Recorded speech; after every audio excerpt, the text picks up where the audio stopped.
pessoal, tudo bem? Boa tarde a todo mundo, bem-vindos à live do Brasil Escola.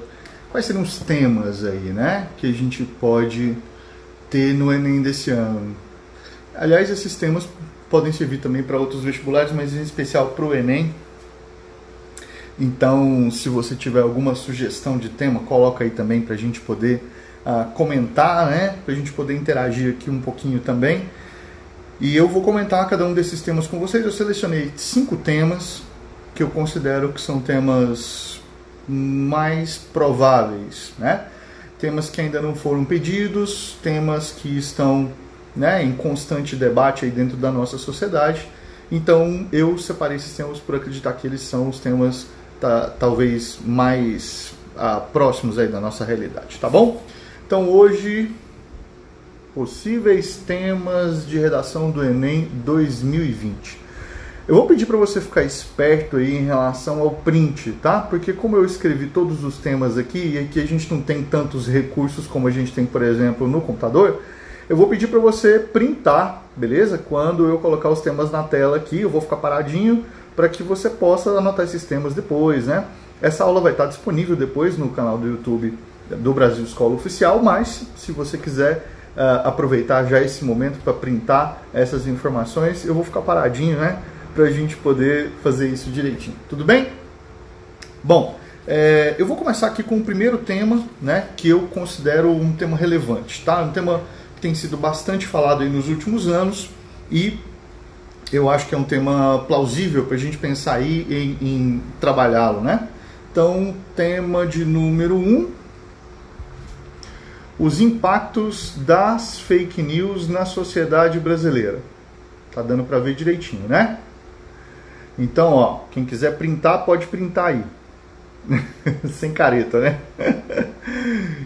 Quem quiser pode dar print aí para anotar depois, para poder estudar. Então tá, os impactos das fake news na sociedade brasileira. Bom, Guga, precisa colocar aspas em fake news? Não precisa. Fake news é aquele tipo de neologismo, no caso, esse é um estrangeirismo, né? Que ele é tão absorvido, ele é absorvido tão rapidamente pela sociedade, né? Que não há necessidade de colocar entre aspas mais. Tudo bem? Então, quando você fala sobre fake news, já se parte aí de um princípio de que as pessoas já sabem mais ou menos do que se trata, né? Bom, seria interessante a gente começar aí o tema, o texto, né, explicando o que é fake news. Então, é um jeito interessante de a gente colocar aí no começo do nosso texto, né? Assim, fake news é o nome que se dá às notícias falsas que são veiculadas na internet, né? E que não são verificadas e as pessoas passam adiante sem ter uma consciência, né, sobre isso, sem ter uma preocupação, uma verificação epistemológica, né? Olha esse termo, né? O que é essa vigilância epistemológica? É exatamente a gente desconfiar daquilo que a gente nunca viu, né? Então, a partir do momento que eu vejo um tema, alguma coisa, uma informação que, por exemplo, hoje o cantor Alceu Valença faleceu. Eu fiquei bastante chateado com a notícia, porque eu gosto muito de Novos Baianos, gosto muito do trabalho dele. E então, quando eu fiquei sabendo da morte do Alceu Valença, minha primeira sensação foi, na verdade, de desconfiança. Não acredito que aconteceu isso, né? Então, fui verificar, e aí fui até os principais portais de notícia. Então, eu recebi lá de um portal de notícia que não é muito conhecido e fui verificar nos outros portais de notícia e aí se confirmou, né? Então, essa verificação, essa vigilância epistemológica, você pode anotar esse nome aí, tá? Vigilância epistemológica. Isso é para ajudar a gente a desconfiar dessas fake news, tá? Então, um tema como esse, sim, seria relevante, tá? E mais uma vez, os impactos das fake news na sociedade brasileira. E aí não se esquece de que impactos, tá certo? É a palavra-chave, é a palavra modalizadora. Então eu vou falar de fake news, mas eu tenho que falar de fake news sob a perspectiva desses efeitos aqui, ó, desses impactos delas dentro da sociedade brasileira, tá bom? Vamos para o próximo tema. Próximo tema, número 2, é os efeitos dos desastres ambientais no Brasil, tá? Então, printa aí. Vou ficar aqui escondido para não aparecer na foto, tá? Dá aquela printada básica para você poder estudar depois. Muito bem. O Brasil tem passado nos últimos anos por alguns desastres ambientais bastante significativos, né? Sejam esses desastres de ordem relativamente natural, como, por exemplo, uma chuvarada, né? Uma chuva mais forte e que acabou causando uma enchente ou deslizamento de terra em um lugar, seja por ações antrópicas, quer dizer, por ações do homem, né? Então a gente pode colocar aí, por exemplo, os desastres da Samarco, que devastou a cidade de Mariana, né? Cidade ali de Minas Gerais, e também a cidade de Brumadinho, aí já por responsabilidade da Vale, né? Nós tivemos aí aquele derramamento de óleo que teve no ano passado, né? Então, no começo desse ano, né? Na verdade, no começo desse ano. E a gente tem todos os anos notícias sobre deslizamento de terra, sobre pessoas que, por falta de condições, acabam morando em alguns lugares que não são aí muito adequados, né? E acabam, por conta dessa chuva, tendo que passar por essas consequências, né, de ter que ter suas casas derrubadas ali, por exemplo, tá? Então esse é um tema também, né, que nunca foi pedido no Enem e é um tema que foge do espectro político, né? Observa que esse é um tema que a gente vai falar sobre a perspectiva social, mas é um tema que não está diretamente ligado a questões políticas, né? Então esse tipo de tema tem sido talvez mais interessante ou mais fácil de acontecer do que outros temas. Perdão, é garganta seca, tá, gente? Não é novo coronavírus, não. Então, a gente acredita que esses temas aqui sejam temas até mais prováveis do que temas que envolvam questões mais políticas, né, mais sociais. Então, a seleção de temas que eu fiz foi de temas que não tocam em espectros da direita ou da esquerda, ou pelo menos em princípio não tocam, né, nesses espectros aí, tá? Tinha alguém falando aí, pedindo para deixar salva essa live, vai ficar salva, tá bom? Essa live vai ficar salva lá no nosso perfil do YouTube, beleza? E a gente vai tentar subi-la também pro IGTV aqui no Instagram. Não sei se vai dar certo, vamos ver, tomara que sim. Tá, vou deixar essa live salva para que vocês possam acessá-la depois, tudo bem? Vamos pro terceiro tema? Bom, terceiro tema, tive que fazer tudo à mão, né, gente? Porque não tem como a gente usar o computador nesse momento. Então, tema 3, o terceiro tema que eu separei foi saúde nutricional do Brasil em debate, tá? Saúde nutricional do Brasil em debate. Vou ficar parado para você dar aquele print para estudar esse tema depois, fazer essa redação aí, tá bom? Para quem estivesse perguntando o que é esse desenho em vermelho aqui, era uma tentativa de fazer uma boquinha com uma língua. Sabe quando a gente acha uma comida gostosa? Foi uma tentativa, como você pode ver, fracassada, né? Ficou muito ruim, então ignore isso aí, tá bom? Pronto? Deu print? Tirou print da tela? Salvou o tema? Beleza. Então, olha só. A questão da saúde nutricional é algo bastante debatido na nossa sociedade, né? Nós temos percebido que há um interesse maior da população por alimentos que sejam mais saudáveis, por uma alimentação que seja mais saudável, na mesma medida em que a gente tem um barateamento da alimentação, o acesso à alimentação hoje é mais barato, né? Só que a gente se questiona exatamente isso, qual que é a qualidade nutricional dessa alimentação. Então nós temos sanduíches hoje aí super baratos, né? Outro dia eu me peguei no supermercado vendo aqueles steaks, né? Aqueles frangos empanados e tal. E aí a coisa custava, sei lá, R$1, R$2 cada franguinho daquele, né? Eu fiquei pensando, nossa, mas isso é tão barato, né? Você vai comprar um filé de frango e é bem mais caro do que isso. Por que isso é tão barato assim? E aí quando eu fui perceber, era exatamente por conta de que aqueles processos, né, de produção desse tipo de alimento faz com que eles fiquem mais baratos. Então aquilo é o resto do resto do resto. O que seria jogado fora, eles colocam lá uns corantes, uns condimentos, uns temperos, misturam aquilo, compactam e vendem, né? Então quer dizer, aquilo era para jogar fora. Qualquer centavo que eles ganharem com aquilo ali é lucro. Então R$1, R$2 que a gente acha barato, na verdade é um lucro exorbitante para essas empresas que produzem esses alimentos que são ultraprocessados. E aí os alimentos que são ultraprocessados são obviamente mais baratos do que aqueles que são processados e do que aqueles que são orgânicos, né? Aqueles alimentos in natura ali que tem uma maior qualidade, que não tem agrotóxico nem nada, né? Mas como alguém comentou por aí, acho que a Vivian Mello, né, Vivian? Como alguém... Meu vizinho acho que deixou uma bola de sinuca cair no chão aqui. Então, como a gente não tem acesso a esses alimentos de modo mais barato, nem todo mundo pode comprar um alimento saudável, sem agrotóxicos, sem nada, né? E a gente tem que, às vezes, expor aí a nossa saúde nutricional, né? Por conta da falta de dinheiro mesmo. Mas, então a gente está vivendo esse momento, essa contradição, não é? A gente tem também a questão da alimentação nas escolas, né? Isso pode ser abordado dentro do texto também, porque afinal de contas faz parte da nossa educação alimentar-se bem. Se a criança desde cedo não tem hábitos de alimentação que são saudáveis, se ela convive, por exemplo, numa família que as pessoas não dão muita bola para isso, vai ser muito difícil ela gostar de brócolis quando ela crescer, vai ser muito difícil ela passar a gostar de vagem. Agora eu gosto de vagem, né? Agora eu vou comer couve-flor. Não funciona dessa forma, né? Isso é parte de um processo, isso é parte de algo que vai sendo constituído. E a escola tem um papel importante nisso, porque afinal de contas a escola, seja ela pública, seja ela particular, vai garantir alguma alimentação ali para os alunos. O que a gente observa em muitas escolas, em especial nas escolas privadas, é que não há uma preocupação muito grande com a qualidade dos alimentos que são vendidos ali.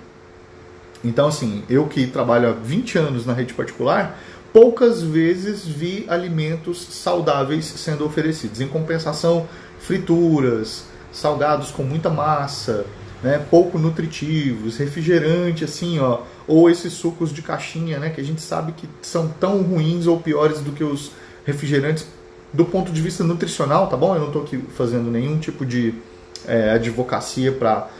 nossa, agora a gente só pode comer bem, não pode nunca tomar um refrigerante, não pode, né? Eu estou falando aqui de um tema que causa problemas dentro da nossa sociedade, né? Se você pensar, por exemplo, que a nossa sociedade se alimenta mal, você vai ter como consequência de uma má alimentação, você tem obesidade, você tem hipertensão, você tem diabetes, né? Então todas essas doenças são doenças, por exemplo, que vão lotar o sistema de saúde, tá certo? São doenças aí que vão fazer com que os postos de saúde fiquem lotados. Então, ao invés de tratar uma pessoa, por exemplo, que tem uma doença crônica, uma doença autoimune, que ela não escolheu, né, ter aquela doença, você está tratando ali uma pessoa que fez uma opção na vida por um tipo de alimentação e que, por consequência desse tipo de alimentação, desses excessos, a pessoa acabou adquirindo uma doença. Claro, eu estou falando aqui de uma parcela da população, porque existe uma parcela da população que tem plena consciência de que alimento é bom, de que alimento é ruim, o que se pode consumir ou não, tá? E aí, nesse sentido, né, essa alimentação, ela pode ser boa ou pode ser ruim, né? A Jéssica mandando mensagem aí pra gente. Obrigado por todo mundo que tá mandando mensagem aí, tá? Às vezes eu passo um pouco batido assim, porque eu tô muito empolgado aqui falando do tema, mas muito obrigado por todo mundo que tá participando com a gente aí. Pra mim é um prazer enorme, né, estar com todos vocês aqui, né?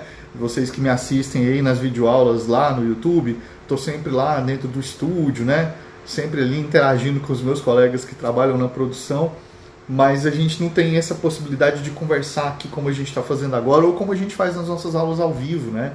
Nos nossos aulões, que se tudo der certo, em breve a gente volta a produzir, beleza? Bom, vamos aí para o tema 4. Então, o tema 4, deixa eu ver aqui no meu caderninho. Esse tema aqui é legal. Então, o tema 4,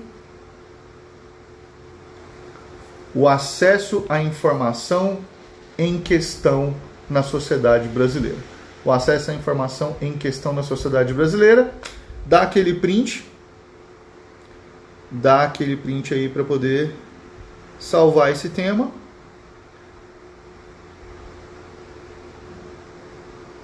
Nossa, a Vivian tá certa. Eu disse que o Alceu Valença faleceu hoje. Não foi o Alceu, foi o Moraes Moreira. Perdão, gente. Eu pensei no Moraes Moreira e falei Alceu Valença. Desculpa, Alceu, eu não queria te matar, tá? Não se sabe a causa da morte do Moraes Moreira, inclusive. Tem gente especulando que é coronavírus, mas parece que não é.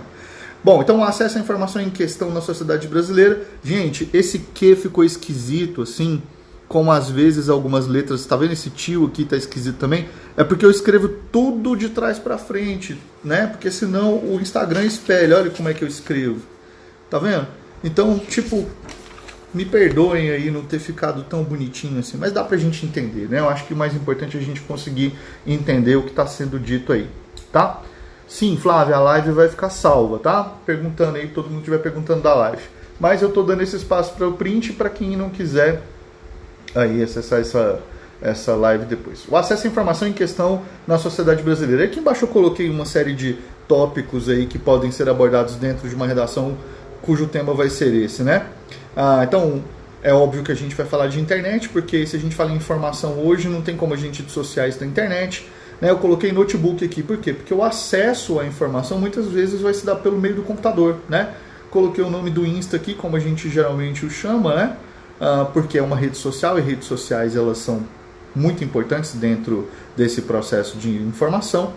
Coloquei o celular, que hoje a gente tem uma quantidade de celulares maior do que a quantidade de habitantes que tem no Brasil. Isso não significa que todo mundo tenha celular, tudo bem? Então você não vai colocar isso na sua redação, tá? Nem todo mundo tem acesso a um smartphone, por exemplo. Mas existe uma quantidade maior de celulares do que de pessoas hoje no Brasil, isso é fato, né? Tem o Twitter aí, que é outra rede social, muita gente gosta. Coloquei site, que é um nome genérico, né, para se referir a qualquer site. Coloquei Face, para poder se referir ao Facebook. E coloquei Zap, tá certo? Para a gente poder se referir ao WhatsApp, que é como os nossos pais, né, os nossos avós se referem, né? Zap Zap. Adoro esse nome Zap Zap, eu acho engraçado, né? Porque ele transmite essa ideia de algo que é rápido mesmo, né? Como se fosse uma onomatopeia de um raio, né? Zap ali. Então eu coloquei Zap e descobri, né, escrevendo aí ao contrário, que na verdade Zap é um contrário de paz, né? Se você escrever ao contrário, vira a palavra paz, e é exatamente o oposto mesmo, né? Bom, acesso à informação. Então o acesso à informação já foi um grande problema na nossa sociedade, porque não era barato, né? Hoje a gente tem livros em PDF, a gente tem milhares de sites, né? Outro dia eu perguntei no YouTube assim, como desamassar panela. Eu encontrei vários vídeos lá de graça ensinando como desamassar panela. Então não vou pagar mais para desamassar panela, eu mesmo desamasso as minhas panelas.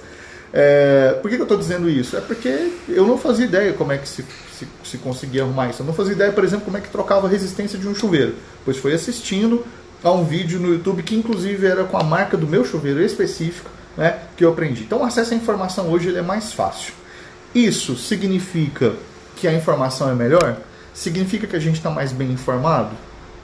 Eu não comentei mais cedo que um dos temas que pode ser pedido é exatamente a questão da fake news. Fake news é informação. Claro, é uma má informação, é informação de baixa qualidade. Mas não deixa de ser informação, tá?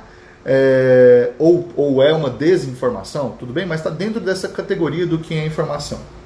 Eu me lembro quando criança, assim, né, de na escola, as professoras falarem sobre isso, falassem, para que a sociedade possa evoluir, para que a gente possa sair dessa desigualdade social que a gente vive hoje, era preciso que as pessoas tivessem mais acesso à informação, porque o livro é caro, porque ter acesso à informação é difícil, e por isso as pessoas são ignorantes. Eu acreditava naquilo.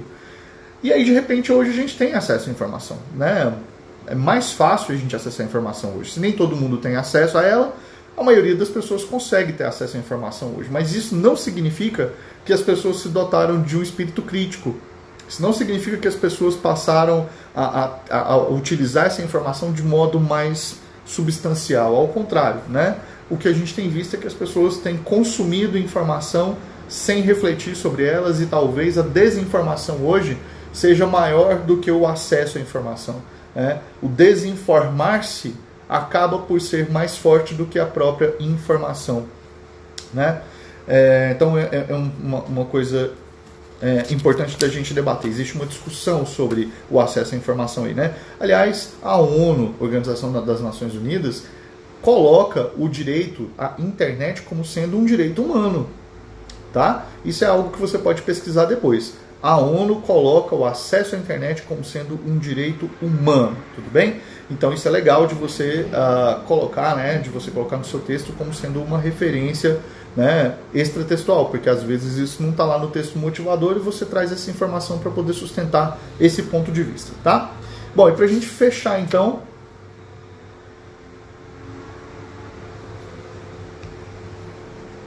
Deixa eu ver o que a Ana está falando.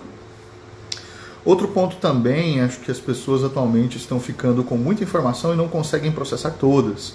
Isso por também causar um malefício, por exemplo, à saúde mental. Ana, saca o nosso quinto tema.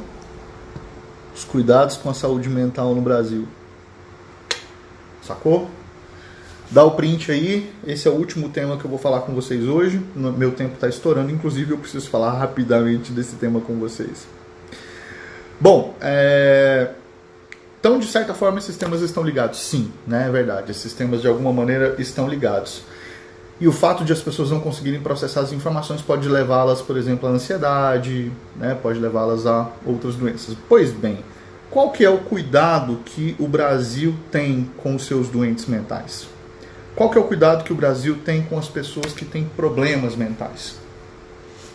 E aí eu não estou falando só das pessoas que têm problemas congênitos, né? Como seria, por exemplo, a síndrome de Down, ou, por exemplo, uma pessoa que tem paralisia cerebral. Eu não estou falando desses casos, tá? Eu estou falando de casos de doenças que são adquiridas, essas doenças que a contemporaneidade tem alimentado a gente com elas. Tá? Então, assim, não é que não existia depressão antes, sempre existiu depressão. O simples fato de uma pessoa produzir menos dopamina, o simples fato de a pessoa produzir menos endorfina, já vai fazer com que ela fique triste. Que ela não seja tão feliz assim quanto as outras. Então isso sempre existiu. Geneticamente sempre houve pessoas que produziam menos esses hormônios. Acontece que hoje nós temos fatores que levam as pessoas a essas doenças e não são necessariamente fatores genéticos. São fatores comportamentais, são fatores sociais, né? O tipo de vida que a gente leva hoje. Então, um filósofo coreano, né, que vive na Alemanha, chamado Byung-Chul Han, né? O nome dele é um pouquinho complicado, depois eu escrevo aí. Esse Byung-Chul Han fala, por exemplo, que nós vivemos numa era em que a gente precisa dar exemplo o tempo todo no trabalho, que a gente precisa ser sempre o de ponta. Né? Que aquela ideia do funcionário do mês é aquilo que a gente tem que perseguir, porque a gente tem que estar sempre produzindo muito. E isso faz, essa busca, né, por estar sempre sendo o exemplo, sendo a referência e tudo mais, deixa a gente exausto. Porque aí a gente não vai ter tempo para fazer as coisas que a gente gosta de fazer, né? Mesmo que você goste de trabalhar bastante e tal, existem outras atividades que você pode desempenhar. E aí como é que você vai fazer isso se você está cansado, né? O livro chama-se A Sociedade do Cansaço, inclusive, é um ótimo livro, tá? Como é que você vai lidar, tá certo, com todas essas informações, com todas essas cobranças que existem, né? Você precisa mostrar desempenho o tempo todo. E aí ao fazer esse desempenho, mostrar que você está o tempo todo ali, você acaba não tendo tempo para poder viver sua vida de fato. E isso vai ao encontro do posicionamento de um outro filósofo italiano, né? De um outro filósofo que é italiano, chamado Domenico De Masi. Esse Domenico De Masi propôs a ideia de ócio criativo, tá? Isso, Vivian, o Byung-Chul Han, é o que fala, o livro dele chama-se Sociedade do Cansaço, é esse mesmo, tá? A gente até tem um vídeo sobre isso, eu e o professor João Gabriel, né, fizemos um vídeo sobre isso, tá lá no nosso canal no YouTube, tudo bem? Pois bem, então o Domenico De Masi vai falar que a gente tinha que buscar esse tempo para a gente poder fazer nada, esse tempo para a gente poder pensar, para a gente poder não, né, falar assim, quero fazer nada, vou ver série. Não, ver série é fazer alguma coisa, né? Eu não quero fazer nada agora, eu vou desenhar. Desenhar é fazer alguma coisa. Fazer nada significa, então eu vou dormir. Não, dormir é fazer alguma coisa. É entrar num estado de contemplação mesmo, assim. Meditar? Bom, meditação é um tipo de esvaziamento da mente. O ócio criativo proposto pelo Domenico De Masi é, na verdade, para a gente poder ficar tentando organizar a nossa cabeça, né? E isso tem alguma relação com isso aqui que está sendo discutido? Sim, tá? Porque a nossa cabeça tem se cansado mais do que o nosso corpo. Por conta dos avanços tecnológicos que nós temos hoje, né, nós não temos mais aquela necessidade de nosso corpo, né, produzir o tempo todo ali, e força e tal. Isso tudo não é relevante mais. Mas importa muito, né, que nossa cabeça funcione bem, que nossa cabeça possa fazer algo produtivo. E para isso a gente precisa tirar um tempo, como disse o Domenico De Masi, para fazer esse ócio criativo, né? Esse tempo sem fazer nada que possa nos ajudar. Bom, eu vou ter que encerrar, gente. A gente já está aqui em 25 minutos, né? Senão derrubam minha live aí. E eu não quero que isso aconteça, tá? Eu gostaria de agradecer imensamente a todo mundo que ficou aí, a todo mundo que comentou. Muito obrigado, tá? Para mim é um carinho muito grande estar com vocês aqui. Eu espero que a gente possa se encontrar novamente. Não se esqueça, né, de seguir a gente aqui no Instagram e também lá no YouTube. Se você ainda não se inscreveu, se inscreva no nosso canal para que você possa, né, tirar o máximo de proveito. Tem pelo menos umas 100 aulas lá. Só minhas, né? Imagina dos outros professores de todas as outras matérias. Então não deixa de ir atrás disso para que isso possa te ajudar nesse período de quarentena e também após a quarentena, porque afinal de contas estudar por conta própria também é algo bacana, beleza? Muito obrigado a todos vocês, muito obrigado por ter estado comigo até agora e a gente se vê numa próxima live. Valeu!